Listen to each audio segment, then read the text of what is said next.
आप देख रहे हैं बिहार खबर, मैं हूं टिशु कुमार। हमारी मुलाकात अभी बक्सर के सबसे चर्चित फाउंडेशन महर्षि विश्वामित्र फाउंडेशन, जो कि महर्षि विश्वामित्र फाउंडेशन अभी बक्सर जिला ही नहीं बल्कि पूरे शाहाबाद क्षेत्र में और शाहाबाद के साथ साथ अब पूरे बिहार में अपनी पांव पसार रही हैं। और इस शाहाबाद क्षेत्र के प्रभारी रवि राज जी से हमारी मुलाकात हो चुकी है। बक्सर जिला में महर्षि विश्वामित्र फाउंडेशन काफी मजबूती के साथ बक्सर में तो काम करते हुए नजर आ रहा है। आइए इनसे हम विभिन्न मुद्दा पर बात करेंगे, इसलिए कि बक्सर जिले में विभिन्न मुद्दा अभी सामने आ रहे हैं। सबसे पहले सर बिहार खबर में आपका स्वागत है। आपको भी हम स्वागत करते हैं अपने फाउंडेशन के माध्यम महर्षि विश्वामित्र फाउंडेशन की तरफ से स्वागत है। महर्षि विश्वामित्र फाउंडेशन लगातार निःशुल्क शिक्षा, गरीबों के बीच मुफ्त में चिकित्सा कायम, तो कहीं पर मुफ्त में पारंपरिक फिल्म दिखाने की परंपरा लगातार महर्षि विश्वामित्र फाउंडेशन की चल रही है। आखिर क्या उद्देश्य है इस फाउंडेशन? महर्षि विश्वामित्र फाउंडेशन के राष्ट्रीय संयोजक राजकुमार चौबे जी ने जब यह नींव रखी तो सबसे बड़ा उनका सपना था कि बक्सर में और पूरे भारत में सनातन की स्थापना हो सके। क्योंकि उनकी बक्सर पैतृक भूमि है, इसलिए यहाँ उनका विशेष झुकाव है और वो देश भर में कार्यक्रम करते रहते हैं। लेकिन बक्सर से चूँकि मातृभूमि से सबका लगाव होता है, वैसे ही उनका लगाव है और बक्सर के सनातन की भूमि को पुनः जागृत करना चाहते हैं, जैसे कि महर्षि विश्वामित्र के समय था। महर्षि विश्वामित्र नाम एक छोटा है लेकिन बहुत बड़ा नाम है, विश्व के मित्र। विश्वामित्र मतलब विश्व के मित्र। उसी तरह हम लोग का सपना है कि ऐसा हम लोग फाउंडेशन को कर दें कि पुनः लोग महर्षि विश्वामित्र को याद करें। और जिस तरह का बक्सर त्रेता युग में, बक्सर का चूंकि इतिहास 8.5 लाख साल पुराना है, तो त्रेता युग वाला बक्सर फिर से पुनः जागृत हो और लोग यह माने कि जैसे कि अयोध्या है, जनकपुर है, काशी है, वृंदावन है, मथुरा है, उसी तरह बक्सर भी जो है ऐतिहासिक भूमि है।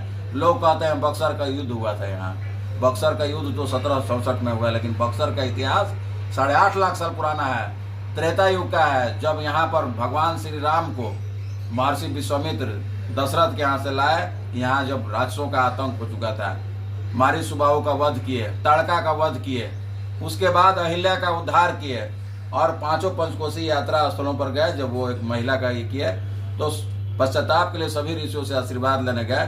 तो ऐसी भूमि है बक्सर। और महर्षि विश्वामित्र फाउंडेशन रामराया घाट, जो कि उनका पद चिन्ह है राम जी का, वहीं से हर आगाज करेगा। क्रांति का आगाज कर चुका है और बड़े सपने देखना नहीं है हम लोग को। पुराने सपने जो महर्षि विश्वामित्र ने जगाए थे, अलग लोग बनाने की मांग की थी, तो बक्सर को पुनः अलग लोग हम लोग बनाएंगे और पूरा विश्व देखेगा कि बक्सर भी एक ऐतिहासिक भूमि है, सांस्कृतिक भूमि है, सनातनी भूमि है। उसको जागृत करके हम लोग दम लेंगे। महर्षि विश्वामित्र की तपोभूमि बक्सर है, लेकिन जिस प्रकार से देखो तो अयोध्या का विकास हो गया, जनकपुर का विकास हो गया, लेकिन अभी तक बक्सर का विकास रुका हुआ है। आखिर इसका कारण क्या है? हम लोग लगातार प्रयास कर रहे हैं। अभी हाल ही में हम लोगों ने पर्यटन मंत्री नीतीश मिश्रा जी से मिलकर 13 करोड़ रुपए पैकेज यहाँ दिलाया है। लेकिन का सबसे बड़ा हाँ, लेकिन अभी खासकर हम लोग महर्षि विश्वामित्र कॉरिडोर बनाना चाहते हैं, जिसमें पूरे आश्रम की रूपरेखा प्लस जैसे कि अक्षरधाम मंदिर है, उसी तरह परिकल्पना हम लोग किए हैं कि बक्सर के इतिहास को पुनर्जागृत किया जाए एक 3D फिल्म के माध्यम से, और यहाँ श्रद्धालु आए और वास्तविक बक्सर को देख सके। यही हमारा सपना है। यह प्रोजेक्ट बहुत बड़ा है, 10,000 करोड़ का प्रोजेक्ट है। मैं केंद्र सरकार के पर्यटन मंत्री से भी हमारे राष्ट्रीय संयोजक राजकुमार चौबे जी मिले हैं और रूपरेखा तैयार हो रही है। जल्द ही आपको एक विशेष पैकेज आएगा बक्सर के लिए। लेकिन उसके पहले मैं बक्सर की जनता को जागृत करना चाहता हूं कि आप लोगों का साथ होगा तभी यह सपना पूरा होगा। अभी आपका एक हम न्यूज चैनल पर वीडियो देखे जिसमें बक्सर में खुले मांस बिक रहे हैं, उसको लेकर आप विरोध किए हैं। इसका मुख्य रीजन क्या है, मतलब कि इसके बारे में हमारे चैनल पर आप जानकारी। मुख्य कारण यह है कि आप जानते हैं कि बक्सर सनातनी भूमि है और नहीं भी जानते हैं। बिहार के कई ऐसे हिस्से हैं बक्सर के बारे में नहीं जानते हैं। भारत के कई हिस्से हैं, बक्सर कहने पर बस्तर बोलता है लोग या बक्सर के युद्ध की चर्चा करता है, लेकिन वास्तविक धर्म नगरी बहुत कम लोग जानते हैं कि बक्सर धर्म नगरी है। यहाँ बिहार, उत्तर प्रदेश नहीं, देश के कोने कोने से और नेपाल से श्रद्धालु हर वक्त आते रहते हैं, क्योंकि इसका ऐतिहासिक नहीं धार्मिक महत्व है। तो धार्मिक नगरी बक्सर, जिस तरह की काशी, विंध्याचल और वृंदावन, मथुरा में खुले में मांस का जो बिकना बंद है, प्रतिबंध है, उसी तरह मैं चाहता हूं कि बक्सर में भी खुले में मांस की बिक्री बंद हो, और जहाँ जो स्थान निर्धारित है नगर परिषद की तरफ से वहाँ भी क्या हम लोग कोई आपत्ति नहीं है, क्योंकि उन लोग का भी धंधा है, उस धंधे में हम लोग कोई भी हस्तक्षेप नहीं करना चाहते। लेकिन सनातनी भूमि पर चूँकि मांस मदिरा नहीं खाना चाहिए, नहीं दिखना चाहिए। मान लीजिए महिलाएं, हम ही लोग के बीच की महिलाएं हैं, बहनें हैं, पूजा पाठ करने जाती हैं, एक तरफ पूजा पाठ में ध्यान जाएगा, दूसरी तरफ कत्ल होता रहेगा जानवरों का, जीव का, तो कहाँ से उसका मन लगेगा, कहाँ शांति मिलेगी। अभी हाल ही में देखिए सोनीपट्टी में क्या स्थिति है, वहाँ एक तरफ पूजा का मूर्ति बनता है और दूसरे तरफ जो है मांस बिक रहा है, काटा जा रहा है वहीं पर सामने।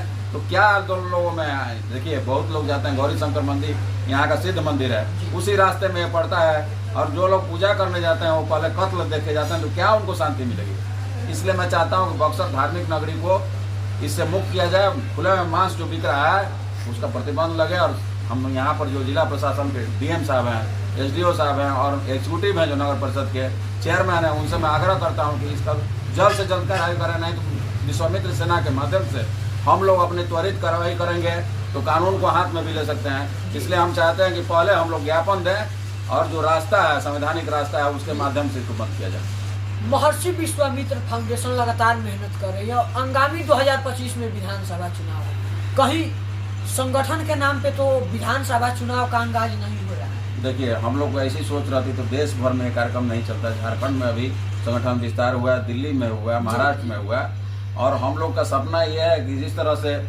पूरे देश में शिवसेना एक बार जागृत हुई थी हिंदुओं के लिए, बजरंग दल है, विश्व हिंदू परिषद है, वो सभी लोग निष्क्रिय हैं आज के डेट में, बहुत ही निष्क्रिय हो चुके हैं, क्योंकि सरकार में आते ही संगठन कमजोर पड़ जाते हैं। सरकार अभी है भाजपा की, एनडीए की, वो लोग केवल ये सोचते हैं कि सबका हित साथ दे, लेकिन हम लोग सनातन का हित साधते हैं। सनातन से बड़ा कोई नहीं है, और सनातन की रक्षा के लिए विश्वामित्र सेना और विश्वामित्र फाउंडेशन हमेशा जो है जागृत रहेगा, और हमारे राष्ट्रीय संयोजक राजकुमार चौबे जी अपने प्राणों की आहुति भी देने के लिए तैयार हैं। बहुत बहुत धन्यवाद।